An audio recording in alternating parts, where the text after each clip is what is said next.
चाहे अंतर्राष्ट्रीय बाजार हो या फिर डोमेस्टिक, सोने चांदी की कीमतों में तेजी सभी जगह देखने को मिली है। हालांकि सोना 2023 के हाई से अब भी 2% नीचे है और चांदी के दाम तो 7% नीचे हैं, लेकिन बाजारों में अच्छी खासी तेजी हमने अक्टूबर के महीने में अब तक आते हुए देखी है। ये इसलिए भी इंपॉर्टेंट है क्योंकि बहुत जल्दी हम यहाँ पर फेस्टिवल सीजन यानी कि धनतेरस, दिवाली की तरफ मुड़ते हुए नजर आ रहे हैं। तो ऐसे में सोना कहाँ जा सकता है, दिवाली तक भाव कहाँ चढ़ सकते हैं और मौजूदा निवेश के विकल्प कैसे हैं, क्या करना आपको चाहिए और कैसे रिटर्न्स देखने को मिल सकते हैं, इन सब पर बात करने के लिए हमारे साथ है निर्मल बैंक कमोडिटीज के कुणाल शाह, HDFC सिक्योरिटीज के अनुज गुप्ता, केडिया कमोडिटीज के अजय केडिया और एमिरेट्स NBD के डायरेक्टर धर्मेश भाटिया। लेकिन सबसे पहले हम आपको ये बता दें कि सिटी ग्रुप के global head of commodities Edward Moore's और सैक्सो बैंक के ओल हैंसन ने हमसे एक्सक्लूसिव बातचीत में सोने की प्रोजेक्शंस को लेकर क्या कहा। A lot of it is based on what happens to the US dollar, and that is in part related to what happens with US rates. So we know that eventually rates are going to come down. We don't know when they're going to come down. We know we've had another big spurt in inflation that the Fed is looking at. They're also looking at weakness in the market, so we don't know what they're going to be doing, but we suspect that we're going to go back above that $1,900 rate to a range above 2,000, hitting perhaps 2,100 by the end of the year.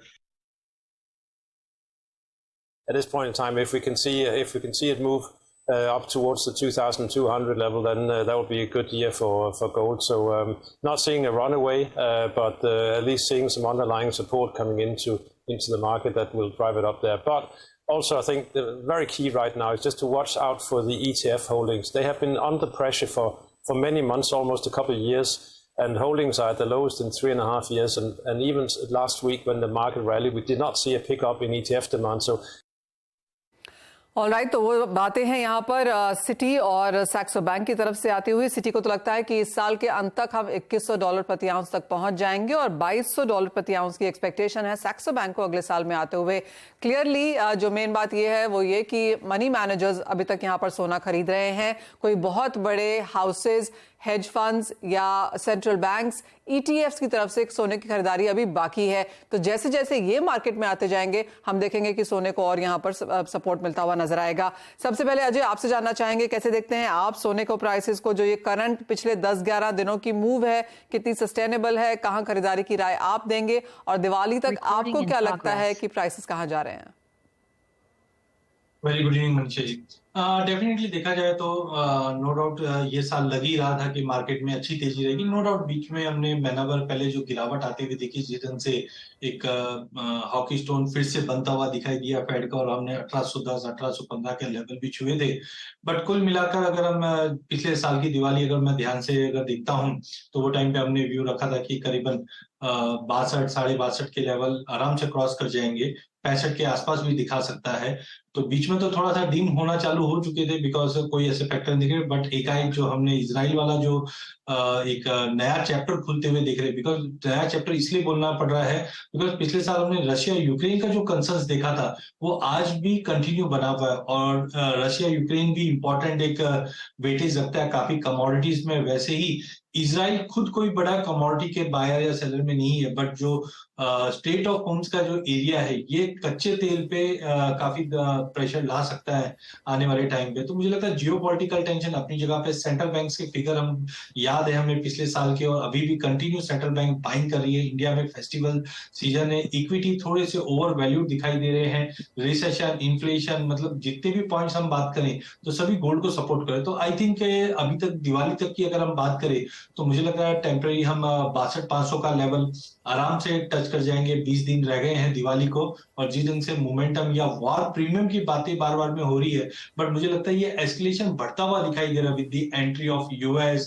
अभी तक Iran picture में नहीं है, तो मुझे लगता है कि 62,500 तो immediate Diwali, but I am very hopeful कि अगले ईयर एंड तक की बात करें या हो सकता है एक महीना आगे पीछे हो जाए, बट ये 64-65 के रेंज में भी स्पाइक कर सकता है बिकॉज चीजें काफी ज्यादा एस्केलेट हुई भी है, चाहे वॉर की बात करें, चाहे डॉलर इंडेक्स की बात करें, या डॉवी स्टोन धीरे धीरे हम देखेंगे कि वापस फेड की तरफ से आता हुआ दिखाई देगा। तो कुल मिलाकर 62,500 हम बोल सकते हैं कि दिवाली हम 62,500 क्रॉस कर जाएंगे।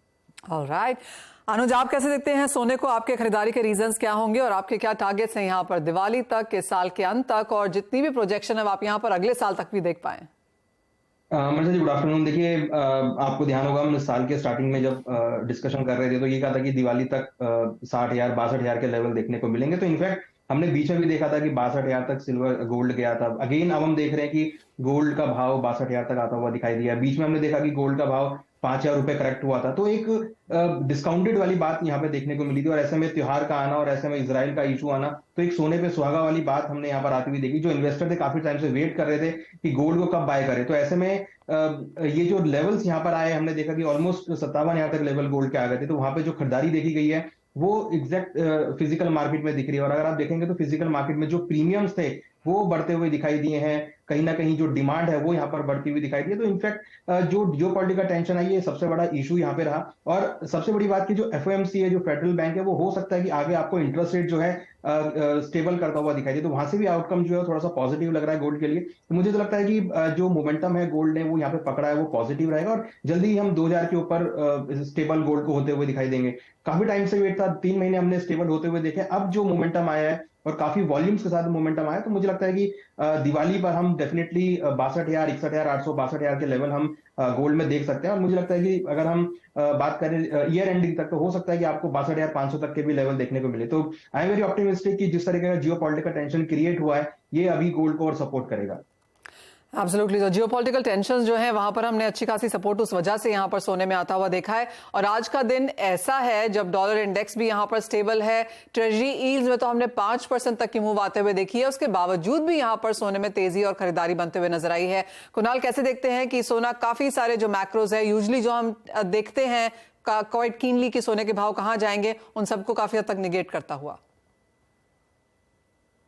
सी गोल्ड बेसिकली जब ये जियोपॉलिटिकल क्राइसिस स्टार्ट हुई उसके पहले नॉन फार्म पेरोल्स के दिन जब पेरोल्स बढ़ के आए तभी भी बॉन्ड डील भी बढ़े, फिर भी गोल्ड घटा नहीं और बढ़ गया। सो ऑलरेडी ये जो बॉन्ड डील का जो रिएक्शन था वो ऑलरेडी गोल्ड पे आ गया है। सो अभी यहाँ से और 20-25 पे बढ़ती है नहीं बढ़ती है दैट इज सेकेंडरी, बट यहाँ से हमारा रीडिंग ऐसा है कि इवन दो बॉन्ड डील बहुत ज्यादा बढ़ेगी फिर भी गोल्ड पे उसका कोई लंबा इफेक्ट आने वाला नहीं है। Gold is in structural bull run and strategic investment. ऐसे टाइम में जो चीज में आज जितने भी असेट है उसमें से सबसे सेफ और सबसे गारंटेड रिटर्न अगर किसी को मिलने वाला है आने वाले महीनों में या सालों में तो वो गोल्ड रहने वाला है। ये $1,800 का भाव आने वाले 3 साल तक आएगा नहीं, ऐसा मेरा अनुमान है। ये जो हमने देख लिया 1 महीने पहले $1,810-20 के रेट, नेक्स्ट 1 साल 2 साल इनफैक्ट नेक्स्ट 3 साल तक आने वाला नहीं है, और ये $2,400-$2,500 की रेंज में जाने वाला है आने वाले 1 साल में। दिवाली तक डेफिनेटली ये मुझे लग रहा है एक बार $2,030-$2,035 तक जा सकता है दिवाली तक। सो 62,200 के आसपास वॉलेटिलिटी रहेगी, अप्स एंड डाउन्स दोनों होते रहेंगे। अपनी पोजीशन को लीवरेज नहीं करना चाहिए इन्वेस्टर्स को और गोल्ड में बने रहना चाहिए। गोल्ड का फ्यूचर बहुत ब्राइट नजर आ रहा है। ऑलराइट, बढ़त की उम्मीद यहाँ पर है, ब्राइट फ्यूचर है, पोर्टफोलियो में से जरूर इंक्लूड करें। और जैसे हम आपको दिखा रहे हैं कि किस साल सोने के प्राइसेस कैसे थे, तो आप देख सकते हैं कि लगातार तेजी यहाँ पर बनती हुई नजर आई है और बाजार को लगता है कि यहाँ से और बढ़त की एक्सपेक्टेशन भी है। नए रिकॉर्ड हाइज यहाँ पर सोना आपको इस साल के अंत तक या अगले साल तो डेफिनेटली दिखाता हुआ नजर आएगा। धर्मेश, आपका क्या व्यू है और आपकी खरीदारी के रीजन यहाँ पर क्या होंगे? देखिए, ऑलमोस्ट सारे प्रेक्षकों ने देख लिया है कि मार्केट की जो वॉलेटिलिटी वो काफी हाई है। 1 महीने में प्राइस में ऑलमोस्ट $100 से $150 की वॉलेटिलिटी प्राइस में देखने मिली है। डोमेस्टिक मार्केट की बात जो 3 से 4,000 की वॉलेटिलिटी प्राइस में आ चुकी है। श्राद्ध का महीना था और वो टाइम पे मार्केट में अच्छी खासी एक डिस्काउंटेड प्राइस में प्राइस अवेलेबल था। बट अभी देखिए तो जो जियोपॉलिटिकल टेंशन है उस कारण प्राइस को काफी अच्छी एक तूल मिली और प्राइस काफी ऊपरी स्तरों पर सस्टेन हो रहा है। मेरी इमीडिएट टारगेट इसकी 62,000 की रहेगी, बट बहरहाल आगे जाके मैं काफी इसमें बुलिश हूँ। इसका एक मेजर कारण यह है कि आगे जाके इंटरेस्ट रेट कम होना ही है। अगर आप देखिए आज के तारीख में 5% ऑलमोस्ट एफडी रेट्स है डॉलर में, और अगर आप कॉस्ट ऑफ बोरोइंग देखिए तो 5.5-6% में कॉस्ट ऑफ बोरोइंग है। जब इंटरेस्ट रेट यानी जो बेली कर्व जब चेंज होगा वो टाइम पे इक्विटीज और कमोडिटी मार्केट में आपको अच्छी खासी तेजी देखने मिल सकती है, और यही होगा कि सारा जो निवेश है या तो इक्विटीज में जाएगा या गोल्ड में जाएगा as a safe haven buying. दूसरी जो सेफेस्ट वर्ल्ड कमोडिटी है वो है करेंसी जो है जापानीज येन, बट उसमें काफी अच्छी पिटाई देखने मिली है 2-3 सालों में। तो उस कारणवश ज्यादा करके जो सेफ हेवन बाइंग आज के तारीख में सोने में और 10 इयर्स और गोल्डमैन सैक्स ट्रेजरी यील्ड में हो रही है, जिसमें आपको डेली इंटरेस्ट 5.5-6% मिल रहा है। तो मैं एक्सपेक्ट करता हूँ कि जब रेट्स कम होंगे, जो 2024 से एंटिसिपेशन है और इलेक्शन भी है, तब जाके सेफ हेवन बाइंग गोल्ड में रहेगा और गोल्ड में अच्छी खासी तेजी मैं एक्सपेक्ट करता हूँ। जो कुणाल ने भी कहा है, मैं भी एक्सपेक्ट करता हूँ कि 2100 2150 के लेवल्स भी आने वाले समय में देखने मिल सकते हैं। तो मैं बाय साइड में रहने की सपोर्ट करूंगा इसे, और मैं डिप पे बाय की रिकमेंडेशन दूंगा। लिवरेज इसमें ना करिए क्योंकि वॉलेटिलिटी काफी हाई रहेगी। पोजिशनली हर डिप पे बाय करें, डेफिनेटली मुनाफे का सौदा रहेगा। और अगले साल के अंतराल तक मेरे हिसाब से 65,000 के लेवल्स आपको अगले दशहरा तक देखने मिल सकते हैं। ऑलराइट धर्मेश, साथ ही साथ कैसे खरीदेंगे आप सोने को और कितना यूज करेंगे, कितना लेंगे अपने पोर्टफोलियो में, क्या परसेंटेज लेंगे? देखिए कंपैरेटिवली मैं एक्सपेक्ट करता था कि 5 to 7% हमेशा पोर्टफोलियो में सोना होना चाहिए, बट मैं अपनी पोर्टफोलियो की जो क्षमता है मैं बढ़ाना चाहता हूँ। मैं बॉन्ड, ट्रेजरी बॉन्ड में 10% से 20% तक खींचना चाहूंगा और गोल्ड में 10 से 20% के ऊपर डिप करूंगा। तो मैं रेकमेंड करूंगा कि अराउंड 20% आप गोल्ड में और बॉन्ड यील्ड्स में 20% आप निवेश कर सकते हैं, क्योंकि दोनों हाई रिटर्न्स एंटिसिपेशन है इसमें। ऑलराइट, तो बॉन्ड यील्ड्स में यहाँ पर सब खरीदारी करें और 20% का इजाफा यहाँ पर पोर्टफोलियो में आता हुआ नजर आ भी रहा है। कुणाल, आप कैसे देखते हैं सोने को एज अ पोर्टफोलियो हाइक? क्योंकि ज्यादातर जो फाइनेंशियल एडवाइजर्स हैं वो अभी भी नहीं मानते कि 10 से 12% ऊपर जाना चाहिए सोने में। आपकी क्या एक्सपेक्टेशन है?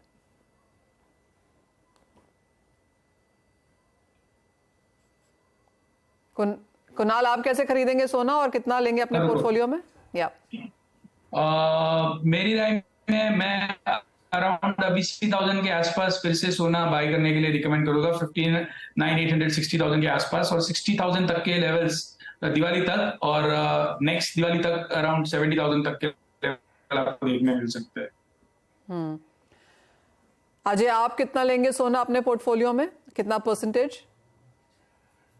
बिल्कुल मनीषा जी, जैसे हम पहले पढ़ते थे कि गोल्ड का एक्सपोजर जो होना चाहिए 8-9% या 10% का होना चाहिए, बट पिछले 15 साल में अगर हम देखें तो गोल्ड के जो असेट क्लास के रूप में निकल कर आया है, काफी नए एवेन्यूज बने, चाहे एसजीबी है, चाहे ईटीएफ्स है, फ्यूचर्स है, ऑप्शंस है। तो मुझे लगता है यहाँ पे परसेंटेज एलोकेशन बढ़ाना चाहिए। मुझे लगता है 20+ रखना चाहिए एटलीस्ट, क्योंकि जिस ढंग से इक्विटी मार्केट थोड़ा सा ओवर वैल्यूड लग रहा है और कहीं पे भी ये जो इवेंट्स हमने बात की, तो I am very much bullish. तो I would go with 20% at least bare minimum gold में एलोकेशन होना चाहिए। सिल्वर भी अपनी जगह पे है, वो बाद में हम डिस्कस कर सकते हैं, बट गोल्ड में मुझे लगता है 20 बनना चाहिए। और इमीडिएट टारगेट तो जैसे मैंने 62,500 का दिया है, बट राइटली धर्मेश ने भी इस चीज को पॉइंट किया, क्योंकि अभी तक हम इंटरेस्ट रेट हाइक के सिनेरियो में उसके बावजूद हम 1980 पे है। तो आप जस्ट इमेजिन कीजिए कि लेट से अप्रैल के बाद जब रेट कट होगा, तब जैसे 2008 से लेकर 2013 के बीच में हमने जो बड़ी रैली अब देखी थी, वैसी रैली तो अभी बाकी है। तो you should stick for 20% at least for your portfolio in gold. Alright, और अनुज, आप भी कहेंगे 20% तो होना ही चाहिए आपके पोर्टफोलियो में सोने का निवेश? देखिए बिल्कुल होना चाहिए। अगर आप अभी तक रिटर्न देखेंगे तो गोल्ड ने करीबन ऑलमोस्ट 11% के आसपास गोल्ड इंक्रीज हुआ है। वहीं अगर आप निफ्टी को देखेंगे तो वहां पे करीबन 8% के रिटर्न है। तो अगर आप कंपेयर भी करते हैं तो गोल्ड ने काफी अच्छे रिटर्न्स दिए हैं। और अनसर्टेनिटी जो है, अगर आप देखें तो पिछले 2 साल से ही बनी हुई, जब से रशिया यूक्रेन वॉर हुआ है तब से अनसर्टेनिटी का माहौल बना हुआ और इंटरेस्ट रेट हमेशा से ही टॉपिक में रहे हैं। तो मुझे लगता है कि एटलीस्ट 20% तो आपको गोल्ड में अपने पोर्टफोलियो को डाइवर्सिफाई करना चाहिए। और डेफिनेटली अगर डाइवर्सिफाई करते हैं तो जो मिसमैच हम देख रहे हैं निफ्टी और गोल्ड के रिटर्न्स में, वो आपको पोर्टफोलियो में कहीं ना कहीं आपको सपोर्ट करता हुआ दिखाई देगा। ऑलराइट, तो पोर्टफोलियो में तो अपने यहाँ पे सोना लेना ही है, और साथ में जैसे हमारे एक्सपर्ट्स ने कहा, चाहे वो जियोपॉलिटिक्स है, इंटरेस्ट रेट्स का नीचे आना अगले साल में है, और जो ये खरीदारी है अच्छी खासी वॉल्यूम्स पे है, और इक्विटी मार्केट्स जो थोड़े से ओवर बॉट हैं, इन सबका असर शायद हम यहाँ पर सोने में आता हुआ देखेंगे। तो खरीदारी तो बनती है, और काफी हद तक यही सब फैक्टर्स चांदी को सपोर्ट करेंगे, क्योंकि चांदी यहाँ पर एक इंडस्ट्रियल मेटल भी है। तो क्या एडिशनल फंडामेंटल्स यहाँ पर देखने होंगे, और चांदी की खरीदारी कैसे कितनी करेंगे आपको बताएंगे ब्रेक के बाद। यहाँ पर सोने में निवेश करते हैं, सोना अपने लिए भी खरीदते हैं, लेकिन जहां तक गिफ्टिंग की बात है, ट्रेडिंग की बात है, इन सम सेंस इन्वेस्टमेंट की भी बात है, तो चांदी का यहाँ पर काफी प्रचलन है। आपसे जानना चाहेंगे धर्मेश, कैसे देखते हैं आप चांदी के प्राइसेस, क्योंकि थोड़ा सा अंडर परफॉर्म करी है ये सोने को, और अगर इस साल के हाई से देखें तो सोना यहाँ पर 2% नीचे है अपने 2023 के हाई से, और चांदी करीबन 7% अभी भी हल्की होती हुई। देखिए चांदी की बात करें तो चांदी 50% बुलियन और 50% बेस मेटल कैटेगरी में आती है। अगर आप देखिए सोना ऑलमोस्ट लाइफ टाइम हाई के इर्द गिर्द सस्टेन हो रहा है, जबकि चांदी अगर आप देखें तो 50% डिस्काउंट में चल रही है। 50 के लेवल्स थे और आज के तारीख में ऑलमोस्ट 25 के नीचे ट्रेड हो रहे हैं। तो यहाँ पे इसकी क्षमता काफी हाई है, बट बहरहाल जब इससे दोनों साइड से इसे काफी सपोर्ट मिलना चाहिए, सोने की तरफ से भी और इंडस्ट्रियल मेटल की तरफ से भी। तो अभी मार्केट में काफी सुस्ती चल रही है, चाइना भी रीओपन हो नहीं रहा है, डॉलर इंडेक्स 106-107 पे चल रहा है। और अगर आप देखें तो जियोपॉलिटिकल टेंशन के कारण सबसे ज्यादा जो अनइवन है वो कमोडिटी मार्केट्स में रहेगा, और वो चांदी इसकी वजह से मार्केट में काफी प्रेशर में है। बट ये एक ब्लैक हॉर्स कह सकते हो आप इसे। अगर इसमें निवेश करना है तो मैं रेकमेंड करूंगा 2-3% या 5% तक अपने पोर्टफोलियो में इसमें निवेश करके चल सकते हैं, क्योंकि जब ये चलना चालू करेगी तो डेफिनेटली काफी अच्छी रैली दे सकती है प्राइस में। बट अभी करंटली 72-73,000 तक के लेवल्स आपको दिवाली तक देखने मिल सकते हैं। और अगर आप पोजिशनली होल्ड करें और अगर सोना राइज करना स्टार्ट किया और 2000 के ऊपर चला गया तो चांदी फिर से 28 या 30 के लेवल्स आपको दिखा सकती है। बट डिप पे बाय करें, इसकी जो दायरा है अगर आप देखें तो 22 से 25 का दायरा है, मार्केट इसी दायरे में कंटिन्यूस ट्रेड कर रहा है। तो बड़ी रैली है नहीं सच मार्केट में, बट नो डाउट आप इसमें अपनी पोर्टफोलियो में निवेश करके चल सकते हैं, क्योंकि इसमें वॉलेटिलिटी काफी अच्छी है और अगर इसमें अच्छी लिवरेज के साथ ट्रेड हुआ तो काफी अच्छा प्रॉफिट भी मिल सकता है। तो मैं बाय की सलाह दूंगा और दिवाली तक 73,000 के लेवल्स आपको देखने मिल सकते हैं और नेक्स्ट ईयर तक 80,000 के लेवल्स आपको मार्केट में दिखेंगे। ऑलराइट, दिवाली तक 73,000 और अगले साल में 80,000 तक के लेवल्स भी देखने को मिल सकते हैं। अनुज, जहां हम सोने में 20% पोर्टफोलियो इंक्लूड करने की कोशिश कर रहे हैं, वहां चांदी 2 से 5% आपका पोर्टफोलियो का हिस्सा होनी चाहिए। धर्मेश ऐसा कह रहे हैं, आपका क्या व्यू है? देखिए चांदी भी एक प्रीशियस मेटल का पार्ट है, क्योंकि इसके टेंडम में चलती है। तो मेरे हिसाब से 5 से 10% हम सिल्वर को ऐड कर सकते हैं, क्योंकि इसमें कहीं ना कहीं आपका इंडस्ट्रियल मेटल भी ऐड होता है। और हम देखते भी हैं कि इंडस्ट्रियल मेटल की जो कंजम्पशन है वो काफी हाई रहती है। और उसके साथ साथ अगर आप देखें तो इनडायरेक्टली जो इंडस्ट्रियल स्टॉक्स है वो भी इसमें ऐड हो जाते हैं। तो मेरे हिसाब से 5 से 10% हम सिल्वर को ऐड करना चाहिए। और दूसरी बड़ी बात कि चाइना जो है, जैसा कि हम लास्ट टाइम भी डिस्कस कर रहे थे, जो लास्ट क्वार्टर है वहां पर चाइना के नंबर अच्छे आते हुए दिखाई देंगे। और हम देख रहे हैं अभी रिसेंटली जो जीडीपी का डेटा है चाइना का काफी पॉजिटिव आया। तो कहीं ना कहीं चाइना जो है अब बॉटम आउट होता हुआ दिख रहा है। और ऐसे बॉटम आउट के टाइम पे जो इंडस्ट्रियल मेटल की एक्टिविटी है वो यहाँ पर काफी अच्छी आ सकती है। तो मुझे लगता है कि शार्प एप्रिसिएशन आपको चांदी में देखने को मिलेगा। और कहीं ना कहीं चांदी जो हमेशा से ही गोल्ड से आगे रहा है वो यहाँ पर अभी थोड़ा सा पिछड़ता हुआ दिखाई दिया। बट मुझे लगता है कि एक अच्छी रैली जो है वो सिल्वर में बनती हुई दिख रही है। और मुझे लगता है कि जल्दी ही आपको चांदी के भाव 75,000 से लेकर 78,000 तक आते हुए दिखाई देंगे। शॉर्ट टर्म मुझे लगता है कि 75,000 के आसपास रहेगा, बट एक लॉन्ग टर्म भी अगर बात करें तो 78 से लेकर 80,000 तक के लेवल भी चांदी में आ सकते हैं। ऑलराइट, अनु, आप इसके अलावा कुणाल, आप कैसे देखते हैं? आपको भी लगता है कि 75-80,000 जैसे लेवल्स हम अगले 3 से 6 महीने में बनता हुआ देखेंगे? यस, वेरी लाइकली 74-75,000 बहुत रियलिस्टिक टारगेट नजर आ रहा है। फिलहाल इंडस्ट्रियल मेटल्स के कारण दबा हुआ था, बट जैसे आगे जाके सिल्वर की मार्केट में डेफिसिट बढ़ती जा रही है, सोलर के जो फोटोवोल्टाइक सेल में जो सिल्वर यूज होती है उसका यूज एक्सपोनेंशियली बढ़ रहा है। सो ये सब देखते हुए सिल्वर में ओवरऑल तेजी का ध्यान लग रहा है। पिछले साल के कंपैरिजन में 70 से 80 मिलियन टन से इसकी डेफिसिट बढ़ गई है। सो मुझे लग रहा है कि और कुल मिला के तेजी का ही माहौल है सिल्वर में भी। 75,000 बहुत इजीली अचीवेबल टारगेट है। और एक लॉन्गर टर्म के लिए आपको भी लगता है कि $30 ऊपर जाएगा यहाँ पर ये कुणाल? मतलब किस तरह की बढ़त यहाँ पर अंतरराष्ट्रीय बाजारों में बन पाएगी? I have no doubt about it, because if you see what is the fundamentals are indicating, as compared to previous year, the deficit is going to increase. यही एक सबसे बड़ा रीजन है कमोडिटी में तेजी होने का। So I will not be surprised if it is $30 next year. Okay, Ajay, आपका क्या व्यू है? आप कितना लेंगे पोर्टफोलियो में और आपका क्या ध्यान है, 80,000 या उसके ऊपर? देखिए, मुझे लगता है कि सिल्वर को काफी हम लोग अंडर एस्टिमेट करके चल रहे हैं। परफॉर्मेंस वाइज नो डाउट अभी तक पिछले 10 साल में मुझे लगता है कि 2011 में हमने $1920 गोल्ड को इंटरनेशनल में देखा था, तब चांदी $50 थी। वो टाइम पे भी ठीक है, हम 75 देख रहे थे। वो 75 के बाद मार्केट काफी लंबा 10 साल का एक कंसोलिडेशन था। रेशियो भी देखे तो इस वक्त 85 के करीब है। बट पिछले 10 साल में इसका जो यूसेज है वो काफी इंप्रूव हुआ है सिग्निफिकेंटली। चाहे हम ईवीज की बात करें, सोलर में बात करें, तो वहां पे पिछले साल का डेफिसिट करीबन 235 मिलियन आउंस के आसपास का था। तो कहीं ना कहीं एक तरफ डेफिसिट बढ़ रहा है और नए कंजम्पशन हो रहा है। नो डाउट पिछले 8-9 महीने में चांदी परफॉर्म नहीं की, बिकॉज जो इंडस्ट्रियल एक्टिविटीज है उसमें कोई ज्यादा चाइना की तरफ से या बाकी जगह से कुछ इतना एक्सट्रीमेंट्स अच्छे नहीं आए हैं। बट कुल मुझे लगता है कि एलोकेशन थोड़ा बढ़ के रहना चाहिए। अगर आप मेरे पर्सनल इन्वेस्टमेंट की बात करें तो मुझे लगता है कि अगर मैं करना चाहूँ तो 60-40 का रेशियो रखूंगा मैं, जहाँ पे 40% गोल्ड में और 60% मैं सिल्वर में, बिकॉज सिल्वर हमेशा सरप्राइज देने में सक्षम रही है, चाहे हम 2008 से 2011 की रैली की बात करें। तो आई थिंक टाइमिंग में एक टेम्पो बन चुका है कि 28-30 के ऊपर नहीं जाएगा, but I am very much hopeful अगले एक साल के अंदर अगर हम बात करें तो आराम से ये 30 का लेवल तोड़कर 36-38 तक के भी, 38 तक के भी लेवल दिखा देगा। वहीं डोमेस्टिक मार्केट में मुझे लगता है कि अगर हम ईयर एंड पे अभी भी मैं स्टिक रहूंगा, जो मैंने लास्ट ईयर कहा था कि पहले 85 तक का टारगेट रख रहा था मैं, जहाँ पे हमने 78,000 तक का हाई ऑलरेडी सिल्वर में देख चुके हैं। मुझे लगता है अभी भी स्कोप है कि अगर हम दिसंबर एंड तक की बात करें तो ये 85 से 90 के बीच में लगभग 90 का लेवल भी स्पाइक कर जाए तो कोई बड़ी बात नहीं। तो आई वुड से कि जो एलोकेशन है वो सिल्वर में एज कम्पेयर टू गोल्ड ज्यादा अच्छा लगता है मुझे, और 85 से 90 के बीच में तो बैर मिनिमम मुझे दिसंबर तक ही लग रहा है। अगले साल की बात करें तो हो सकता है कि ये अलग ही एक मतलब लाख रुपए के ऊपर वाली चांदी हम देख पाए अगले साल डेफिनेटली। ऑल राइट, तो वो अजय के पिक्स भी हैं आपकी स्क्रीन पे, जहां पे सोना उन्हें लगता है कि 62,500 जा सकता है और चांदी 90,000 एज ऑफ नाउ यहां पर लेके चल रहे हैं, लेकिन उनको लगता है कि डिफरेंट लीग यहां पर चांदी पकड़ती हुई नजर आ भी सकती है। ये कुणाल की राय है, जिनको लगता है कि दिवाली तक 62 सोना जा सकता है और 75,000 चांदी में भी यहां पर लेवल्स बन सकते हैं। ऑफकोर्स उन्हें भी लगता है कि अगले साल यहां पर और ही प्राइसेस देखने को मिलेंगे। अनुज की राय है 61,800 तक सोना दिवाली तक और चांदी 74,700 तक के लेवल्स आपको दिखा सकती है। और साथ ही अगर धर्मेश के लेवल्स देखें, हम आपको समराइज करके दे रहे हैं, उनकी राय है कि सोना 62,000 और चांदी 73,000 तक के लेवल्स आपको यहां पर दिखा पाएगी। इस साल के अंत तक, ये दिवाली तक भी ये लेवल्स यहां पर बन सकते हैं। ऑफकोर्स इंटरेस्टिंग रहेगा आने वाला समय, जिस तरह के जियोपॉलिटिकल टेंशंस के साथ हम यहां पर बाजार में कारोबार कर रहे हैं। बहुत शुक्रिया कुणाल, अनुज, अजय, धर्मेश, आप सबका साथ जुड़ने के लिए और उन तमाम कमोडिटीज पर अपनी राय देने के लिए और दर्शकों की मदद भी करने के लिए। एक ब्रेक के लिए रुकते हैं, लेकिन आप बने रहिए CNBC आवाज पर।